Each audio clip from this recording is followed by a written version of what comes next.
El presidente superior del Tribunal de Justicia, con nosotros el doctor Luis Eduardo Rey Vázquez. ¿Cómo le va? ¿Cómo está? Gracias por venir. ¿Cómo le va, Daniel? Muchas gracias por la invitación. Primera oportunidad que viene en el año. Puede ser, sí. Sí, no, la verdad que sí, porque la verdad, a pocos lugares he ido en este contexto, ¿no? Sí, un contexto de pandemia que cambió todo. Antes de entrar al contexto de pandemia, quería ir por lo último, lo del viernes. El gobernador hizo el lanzamiento del proyecto de Corrientes 2030 y le dio un sitio preferencial al Poder Judicial.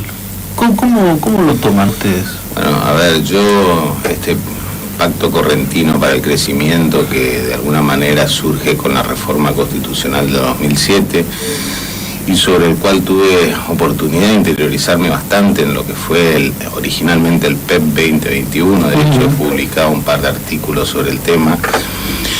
La verdad que es un punto que ha sido reconocido incluso en otras latitudes como algo positivo, ¿no? Como un ejemplo de participación ciudadana donde no solamente involucra a los tres poderes del Estado, sino también a toda la sociedad, ¿no?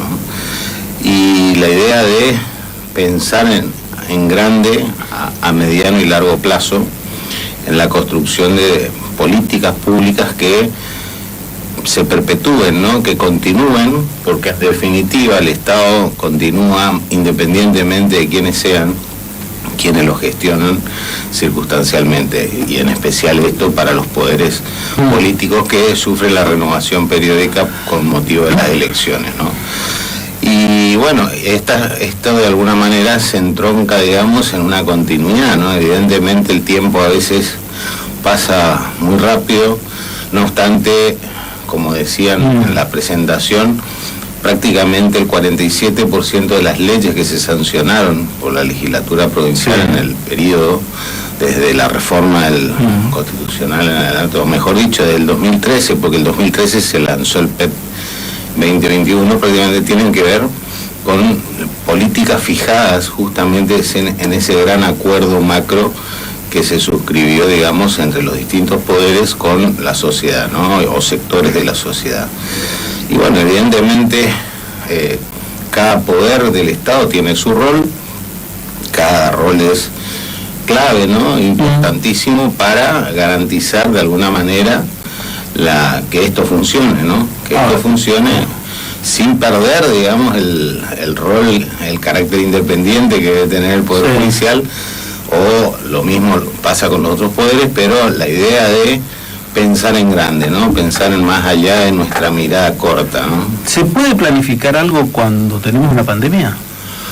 Bueno, esto de alguna manera viene a complicar. A ver, la pandemia nos impuso un desafío a todos quienes gestionamos que de alguna manera, y salvando esa primera impresión o ese momento inicial donde la incertidumbre era máxima y donde medio que ante la duda nos retrajimos y como dijimos vamos a ver qué hacemos, llegó un punto donde tuvimos que comenzar a andar porque evidentemente la pandemia o la situación del aislamiento se prolongaba y también éramos conscientes que nos cabe como poder del Estado una actividad esencial de cara a la comunidad. Entonces, tener que reinventarnos, tener que ayornarnos en este nuevo contexto significó grandes desafíos, ¿no?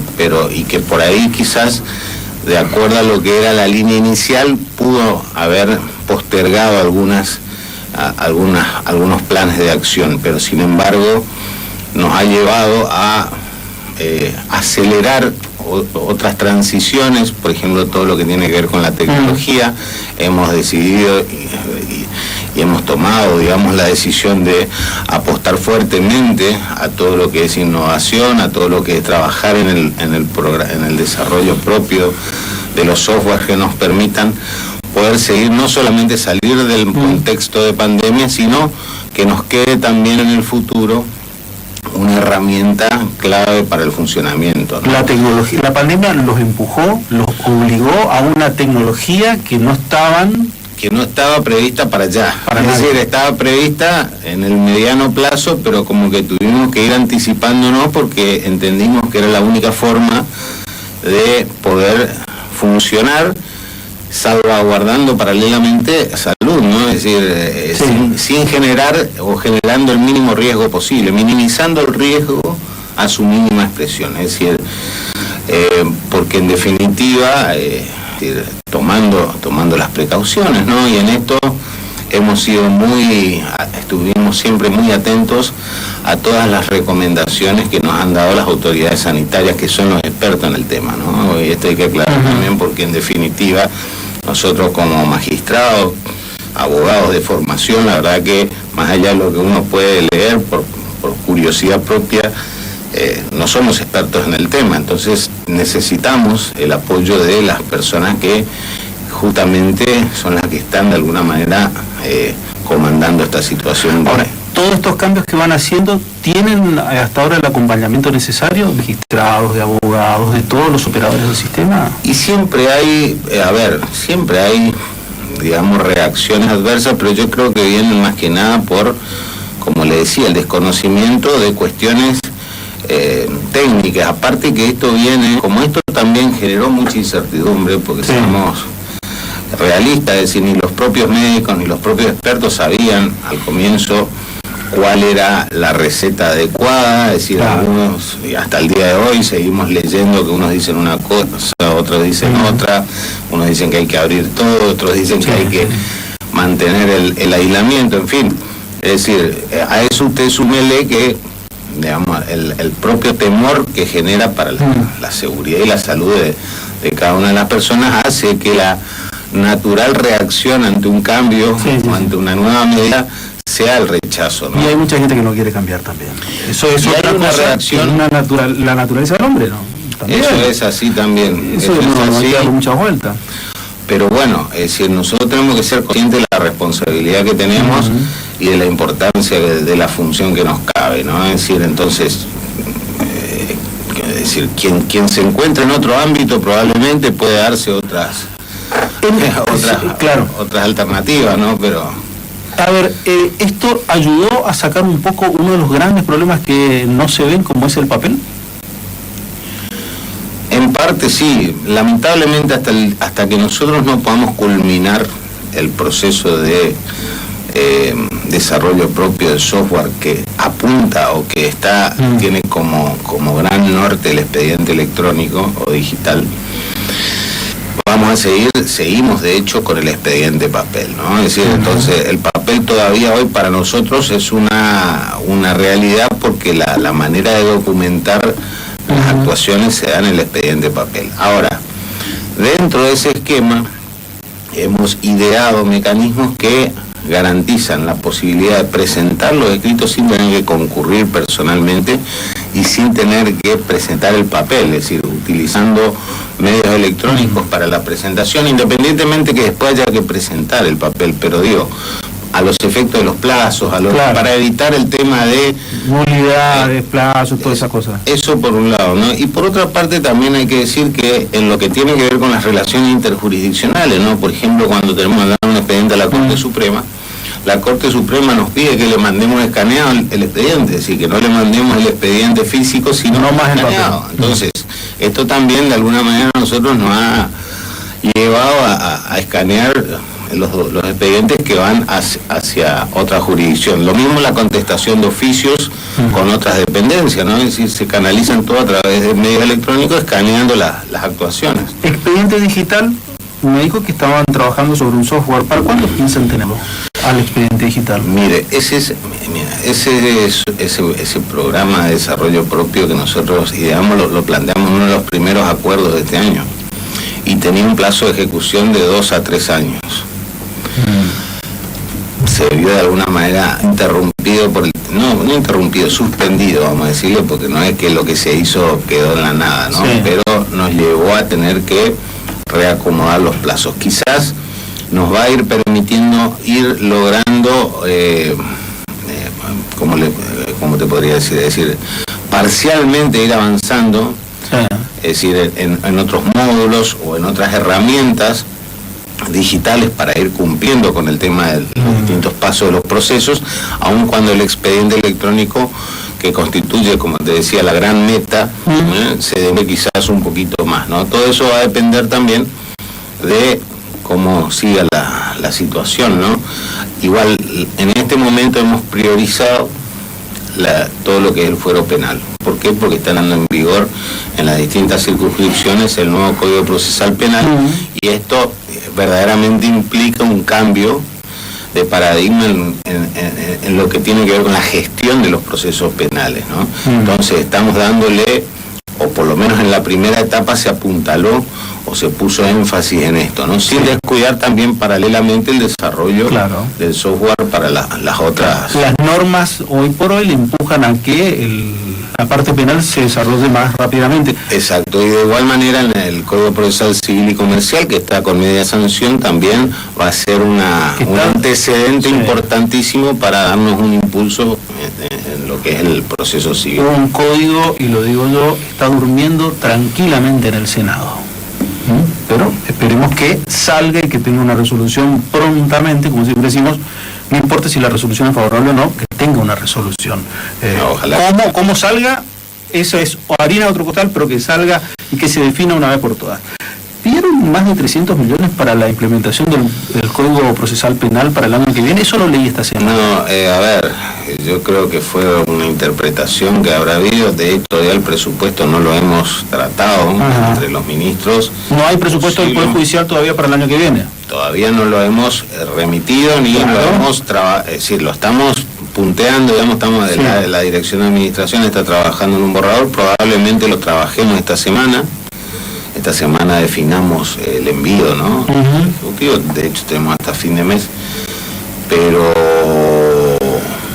evidentemente va a requerir un aporte importante, porque bueno, es decir, la primera etapa hemos logrado y de alguna manera nos reinventamos, porque de un inmueble que teníamos destinado al centro de mediación lo hemos adaptado para que funcione como oficina. En fin, hemos reordenado las cosas que ya teníamos, ¿no? Pero verdaderamente esto requiere además mucha inversión en tecnología, ¿no? Porque todas las audiencias se videograban, para eso necesitamos buena conectividad, buen hardware, digamos, cámaras y buen soporte, ¿no? Bueno, hay un par de cosas que me dijo. O sea, lo de los 300 millones no es verdad.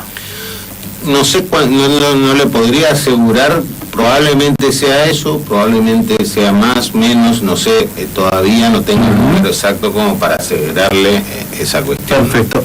La conectividad, que mencionó una cosa que me parece y que suelo escuchar, que suele tener grandes inconvenientes.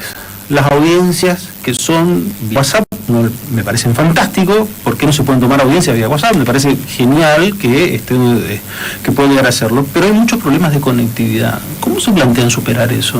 Porque eso no es un problema en todo caso propio. No, ese es un problema de la infraestructura de red, ¿no? Claro. Es decir, es como decir, tengo buena luz, pero la luz se corta cada rato, bueno. Lo llamamos Alfredo aún. No, a ver, pero es una cuestión real. Es una cuestión, es decir, todo lo que es inversión en infraestructura en rigor es propio, digamos, del Poder Ejecutivo, pero en definitiva tengo entendido, al menos, y fue una de las líneas que se ha marcado, potenciar todo lo que es la fibra óptica, ¿no? Y la inversión en ese tema en toda la provincia, ¿no? Con lo cual yo creo que esto es cuestión también de tiempo, en el corto plazo, en el mediano plazo, creo que vamos a ir resolviéndolo. O bien también previendo la instalación de antenas en determinados sectores estratégicos, ¿no? Para poder contar con el mayor alcance, ¿no? En la señal, en las redes, ¿no? Sí. Que insisto, está muy bien que uno piense una cosa, pero la realidad muchas veces te choca y te dice, no podés hacerlo porque son problemas que lo excluyen a uno. Y eso ustedes piénsenlo que es lo mismo que sucede con el tema del expediente electrónico. Todos dicen, ¿querés el expediente electrónico? Sí, yo también quiero el expediente electrónico, pero el tema es que el expediente electrónico supone un desarrollo, un software que brinde seguridad, que brinde calidad, que brinde una serie de factores que obviamente, y justamente nosotros lo que quisimos hacer es salirnos del producto enlatado, es decir, salirnos del paquete armado por otra empresa que, como usted sabe, cada vez que hay que hacerle una nueva innovación genera un costo muy importante. y uno nunca tiene la llave, digamos, como para poder uno mismo generar las mejoras, ¿no? Entonces, la gran decisión que hemos tomado luego de mucha reflexión y luego de un análisis costo-beneficio, en intervención la dirección de informática, la dirección de administración, hemos decidido, bueno, vamos al desarrollo propio, aunque nos lleve un poco más, pero quedémonos seamos dueños de nuestro desarrollo, ¿no? Sí, me hace acordar ese sistema que tienen, que también muchísimas quejas escuchaba permanentemente de la gente que trabaja con el mismo. Lo que pasa que en su momento, la verdad que fue un adelanto, fue un avance. Pero la tecnología avanza como todo. Pero avanza la tecnología, avanza, y más sobre todo cuando uno tiene un software del cual no es dueño, no es propietario, sino tiene la licencia, no tiene la llave, como se dice hablando vulgarmente. Esto tiene otros términos técnicos más específicos, pero evidentemente la decisión fue: generemos, para eso tenemos una dirección de informática, contamos con los recursos humanos y hagámoslo. Uno de los grandes saltos que ha pegado es la implementación del Código Procesal Penal. Un salto más que interesante. ¿Cómo lo analizan? Lleva un mes prácticamente de todo esto. ¿Cómo lo vienen viendo? ¿Cómo lo charlan? ¿Cómo ven? ¿Cómo funciona Paso de los Libres? ¿Se va adecuando? Yo creo que es muy importante. Si nosotros tenemos dentro de la página web del Poder Judicial, hay una pestaña a mano derecha que habla Código Procesal Penal, donde uno puede ir viendo a distintas instancias en que se encuentra la implementación, ¿no? Tanto lo que es el trabajo de la comisión de implementación, porque hay una comisión interpoderes de implementación del Código Procesal Penal, fijada por el propio código, y algunas experiencias puntuales que se han obtenido, ¿no? Es decir, a nivel de proceso acelerado, porque, a ver, acá también hay que tener en cuenta que se potencia mucho lo que son los medios alternativos de resolución de conflictos, ¿no? Es decir, el tema de la mediación en el ámbito penal. Si esto hubiéramos dicho hace 10 años atrás, 15 años atrás, parecía una utopía, una cosa totalmente impensada, pero hoy por hoy es una realidad y se apunta a que una gran cantidad de conflictos, ¿no? Dejemos de lado esos casos aberrantes de abusos sexuales, homicidio y demás, pero hay muchas cuestiones que muchas veces terminaban durando años y nunca con una resolución clara. Hoy por hoy es como que se apunta a que esos conflictos puedan canalizarse a través de otros mecanismos. Que sea más dinámico, que no sea tan engorroso ni burocrático. Y entonces el sistema, con los recursos humanos y las limitaciones propias de la infraestructura, pueda prestarle atención a aquellos casos que son verdaderamente importantes, ¿no? Importantes en términos de graves, que atentan gravemente, ¿no? Contra los bienes jurídicos. Ahora, todo eso demarca una enorme evolución, digo, de lo que era el pensamiento de lo que era antes. Se puede hablar de un código procesal penal evolucionado, pero ¿podemos hablar de una materia penal evolucionada cuando tenemos un Ministerio Público que sigue teniendo al acusador y al defensor del mismo lugar?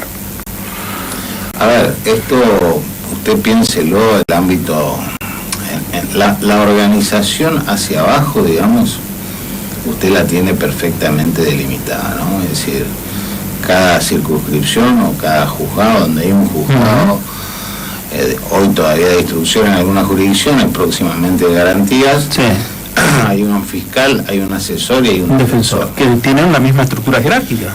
Está bien, pero digamos, cada uno tiene un rol delimitado, ¿no? Y así lo podemos ver incluso a nivel de segunda instancia. Y lo otro es un tema también que involucra cuestiones presupuestarias, ¿no? Es decir, acá hay una decisión también que deberán tener eventualmente, porque todo cargo nuevo, digamos, implica un costo, ¿no? Así es que, pero en definitiva, esto ya escapa por ahí lo que es el judicial, ¿no? Sí, igual, no comparto esa respuesta respecto al tema de los costos, porque si fuera por costos tampoco hubiéramos estado implementando un nuevo Código Procesal Penal, pero está bien. No, bueno, no, el código sí, porque es una norma que involucra otras cuestiones, ¿no? Pero bueno, en definitiva es un tema que entiendo yo involucra otras cuestiones que van más allá de las estrictamente jurídicas y a las que le atañen al Poder Judicial o al Ministerio Público. Es decir, creo que acá es una cuestión de los poderes, de todos los poderes, de sentarse y decir, bueno, estamos dispuestos a avanzar en esto. ¿Cómo lo hacemos? ¿Cómo lo hacemos? Y los otros poderes no están dispuestos. No sé, habría, por eso digo, sería un tema que habría que generarlo. Ahora, también, como usted dijo hoy, es decir, el tema de la pandemia de alguna manera vino a fijar distintas prioridades o distintas cuestiones en la agenda, ¿no? Claro, que cambia son urgentes. De hecho, si vamos a eso, hay tantos juzgados creados por ley, digamos, que no se pueden implementar por falta de recursos. Virasoro, ¿cuánto tiempo tardó en implementarse el juzgado? Y recién lleva ni un mes, porque fue el 1 de octubre que se terminó implementando, ¿no? Es otro tema, ¿no? Es otro tema. Nosotros, digamos, como usted dice, si nosotros tenemos un presupuesto, nosotros elaboramos un anteproyecto de presupuesto que siempre sufre recortes, con lo cual también esto nos lleva a tener que replantearnos muchas cosas. Entonces, toda nueva estructura, todo nuevo, no es nomás, es decir, yo digo, todo muy lindo, digamos, también tengo leyes que crean varios juzgados que ojalá podamos poder ponerla en práctica, pero lamentablemente la realidad, puertas adentro, conociendo los costos y conociendo lo que es el presupuesto de la provincia y cómo se... Evidentemente es muy difícil, involucra, por eso le digo, muchas cuestiones que van mucho más allá de lo meramente... Solamente quiero decir que lo de Virasoro me parece que era ampliamente justificado, por lo que ha sido el crecimiento poblacional de Virasoro, sí demandaba que sí o sí. Desde que estoy en el Consejo de la Magistratura y desde que he escuchado siempre que los representantes, generalmente los abogados que vienen cuando había entrevistas, siempre dejaban entrever esa queja, ¿no? De es urgente, nos urge poder poner en funcionamiento la jurisdicción de Virasoro por la gran religiosidad, la densidad de población. La densidad, pero aparte la gran cantidad de delitos cometidos. Increíblemente, en Virasoro hay muchísimos delitos. Entonces, y sobre todo contra la propiedad o con el tema lamentablemente, el tema vinculado con lo sexual, digamos, es muy grande, digamos, en esa zona, el índice, y entonces el reclamo se hacía notar y era constante, ¿no? Con lo cual hemos logrado, creo que con esto, haber dado una respuesta en pandemia, porque también hay que decir que a pesar de la pandemia no solamente hemos logrado avanzar con la tramitación de las causas, sino que también hemos logrado poder cubrir las vacantes que estaban o culminar con los procedimientos tendientes a la cobertura, las vacantes de los cargos de magistrados, de funcionarios del Ministerio Público, etcétera, y la verdad que en esto también estamos bastante conformes, ¿no? Obviamente siempre uno hubiese querido, pero también somos realistas y sabemos que estamos en un contexto... No es tan sencillo. Esta semana sacaron una resolución sobre el ingreso de una persona a paso de los libres. Eso lo leí, fue una resolución penal jurisdiccional. Sí, ese es un gran cuestionamiento que se les hace puertas adentro al Poder Judicial, porque la política también, la política por ahí mira, no mira, se hace... Los jefes comunales son sheriff. Hoy creen, hasta he leído esta semana, el viernes, el intendente Joffre, que quiere hacer denuncias a aquellas personas que se contagian de coronavirus, como que él también crea el Código Penal, como diciendo, creando sanciones. ¿Cómo lo ven desde el Poder Judicial? Digo, lo que significa la circulación, el poder ingresar, no ingresar, ¿cómo lo ven? Bueno, mire, en principio creo que hay cuestiones que son razonables. Yo creo que hay una natural precaución que adoptan todos aquellos quienes gestionan organismos públicos, ya sea provincia, municipios, nación, tienen la actitud primera es la precaución, la prevención y la cautela, ¿no? Ahora, hay situaciones que verdaderamente a veces ya superan, ¿no?, la racionalidad. qué sé yo, cuando está en juego la salud, por ejemplo, y que uno necesita atender a un familiar que constituye la única persona, digamos, que puede hacerse cargo, que puede de alguna manera darle una respuesta, me parece excesivo que en esos casos por ahí se llegue a esta medida, ¿no? Como aquel fallo de la Corte. Por ejemplo, pero por eso digo, no quiero tampoco ahondar mucho en detalle en casos concretos, pero digo, pensando en voz alta y pensando, ¿no?, que yo creo que debe primar la cordura, la racionalidad, el equilibrio, ¿no?, entre lo que es la preservación de la salud y el cierre, digamos, porque sí y por las dudas, ¿no? Es decir, porque en definitiva tenemos los derechos constitucionales siguen vigentes, ¿no? El derecho a circular libremente, que puede haberse restringido claramente, porque evidentemente estamos en una situación de emergencia, pero no aniquilado, no eliminado totalmente. Entonces tenemos que buscar un punto medio. Los intendentes creen que se abolió toda la Constitución. Con la pandemia dicen, acá no entra nadie. Sale quien yo quiero o ingresa quien yo quiero. Bueno, por eso cada uno tiene derecho a creer lo que quiera, digamos. Es decir, yo creo que hay mucha gente que cree que puede, como decía usted, un intendente dijo que iba a denunciar, y bueno, que denuncie. En definitiva, después se verá la seriedad o no, pero en definitiva yo creo que en esto debe primar y deben venir líneas claras, ¿no?, de los niveles superiores, ¿no?, tanto a nivel nación, provincia. Yo creo que el Ejecutivo Provincial ha sido, a través de los decretos que se van dictando, digamos, extendiendo la situación, han ido de alguna manera flexibilizando las cuestiones. Y sí, es cierto, hay que tomar recaudos. Tenemos que seguir manteniendo el aislamiento social, tenemos que mantener el uso del barbijo, tenemos que mantener una serie de comportamientos que creo yo que vinieron para quedarse en la vida de las personas, ¿no? Evitar la aglomeración de personas, lamentablemente uno sigue viendo, ¿no?, las noticias, ¿no?, que frustran fiestas clandestinas y demás, y esto denota, ¿no?, una falta de educación, ¿no?, y de no entender realmente el riesgo al que exponen a la comunidad, ¿no?, con este tipo de cuestiones. No entender el tiempo que nos toca. Exactamente, que nos toca vivir a todos. Todo nos lleva a privarnos de cosas, y bueno, tenemos que, es un tiempo, ojalá que podamos el año que viene estar hablando de otros temas, ¿no? Un tema que también atravesó y mucho, y que se involucró mucho los otros dos poderes, el legislativo y el ejecutivo. Pero a ustedes se le afectaría también por lo que significan algunos de los proyectos. Paridad de género. ¿Les preocupa? ¿Lo tienen en agenda? ¿Lo miran? ¿Cómo es? Preocupar, no, al contrario. Es decir, nosotros en el Poder Judicial, digamos, tenemos prácticamente equilibrada la cuestión de género, ¿no? Es decir, si usted mira la nómina, creo que en la totalidad ahí no quiero... tenemos la misma cantidad de hombres y de mujeres, hablando en líneas generales en todo el Poder Judicial. En realidad no. En realidad el Poder Judicial, en cuanto a jueces, tienen más mujeres que hombres. O sea, que si querés hablar de paridad, bueno, en todo caso los hombres tienen que entrar a pedir una suerte de cupo. Hago una reseña rápida. A ver, por ejemplo, si uno mira la Cámara Civil de Corrientes... No, es cierto. Un solo hombre. Por eso yo dije, vamos a hacer, para no herir susceptibilidades, dije, vamos a hacer mitad y mitad, pero también es posible que haya más mujeres que hombres, ¿no?, en la magistratura. Ahora, es cierto, en el Superior Tribunal somos 5 hombres, ¿no? Claro.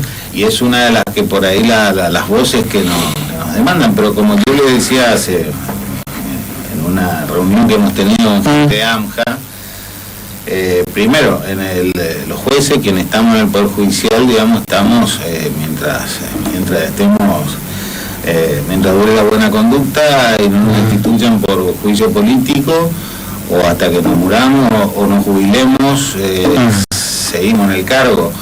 Y ninguno de nosotros nos elegimos, es decir, yo no elegí estar con 5 hombres, digamos, era lo que estaban, y somos 5 en total en número. Entonces no es un tema que dependa del Superior Tribunal que seamos hombres o mujeres. Es decir, usted sabe que el procedimiento de designación de los miembro del Superior Tribunal es el Poder Ejecutivo con acuerdo del Senado, ¿no? De hecho, en el Poder Judicial los cargos que son con examen, la gran mayoría ocupan las mujeres.